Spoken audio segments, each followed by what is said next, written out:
Hello and welcome to my WordPress Advent Countdown, day 6. And I'm sure you're wondering what this hamburger has to do with WordPress.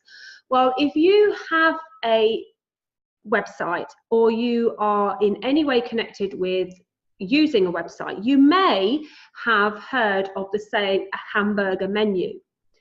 So I'm going to talk to you about hamburger menus. But before I do that, I want to introduce myself to you. Hello, my name is Anita Wong and I'm a digital marketing strategist and WordPress web designer. And I love to empower entrepreneurs just like you to understand the tech behind the software that we use for our digital marketing and our web designs. So you've just seen a picture of a hamburger. And I'm sure you're wondering what has a hamburger got to do with your WordPress website?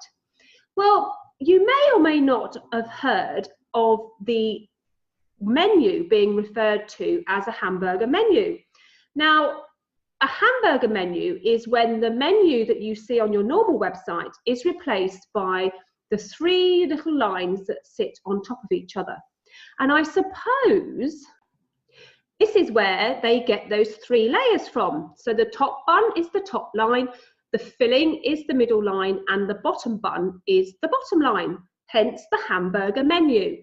So we're not going to keep looking at this picture of a real hamburger. What I'm going to do for you now is I'm going to pop over to my website and I'm going to show you what the hamburger menu looks like on a website. Okay, so here we are inside my WordPress website. You are looking at it from the front end, which is what's referred to as the nice bit that you see on the internet. When you look at the menu, which is this part going across here, this is what's known as a full width menu. Now, you normally don't see the hamburger menu on this style of website if it's a full width. But if I were to shrink my website across to make it look like it's on a iPad, then what happens is that my full width menu is replaced by my 3 lines known as my hamburger menu. And when I click on that hamburger menu, my menu, which is usually horizontal on my website, is now stacked on top of each other like the layers of a hamburger. Now, websites are not the only place that you see hamburger menus. You can see them on social platforms as well. As you can see here, I've just got the mobile version of Facebook up onto the screen for you to see. And even on Facebook, the mobile hamburger version of the menu is visible. So there are lots of places that you will come across the hamburger menu without realizing that you have the hamburger menu or you're using the hamburger menu on your device. So for instance, on my Instagram account, as you can see here, you can see the hamburger menu just come into focus there. And that again works as a way of condensing your horizontal menu into the hamburger menu. Now, I use Divi as my WordPress theme, and Divi allows you to choose between a horizontal full width menu or a hamburger style menu for your website.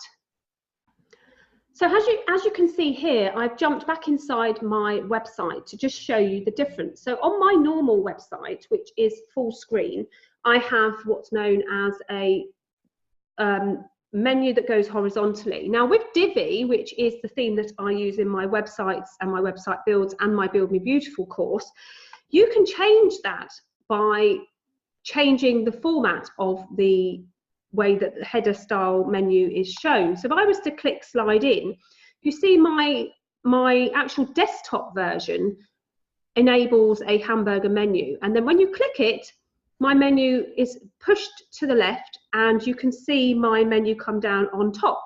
Another way that they use it is maybe, let's try this one, centered in line. Again, that takes the hamburger away. So if I were to go to full screen, what that does is that gives you a hamburger menu, but when you click it, it takes up the whole screen with your menu. So I just wanted to give you the heads up on what a hamburger menu meant. So it doesn't mean, do you want a hamburger with your website? But what it does mean is that if you want to change the format of your menu on your website from a horizontal to a hamburger style, you just have to opt for the change. So I'm just trying to get my screen to shrink to just show you. Yeah, there it goes. So I could make my website smaller until it gets to the hamburger menu. And if and when your website is mobile responsive, then you will always get a hamburger menu showing up when you view your website on your mobile phone or your iPad. So that brings me to the end of my WordPress Advent Countdown Day 6. I hope you've enjoyed this little bit of knowledge about hamburger menus, and please join me for my Advent Countdown Day 7 tomorrow. Thanks then. Bye-bye.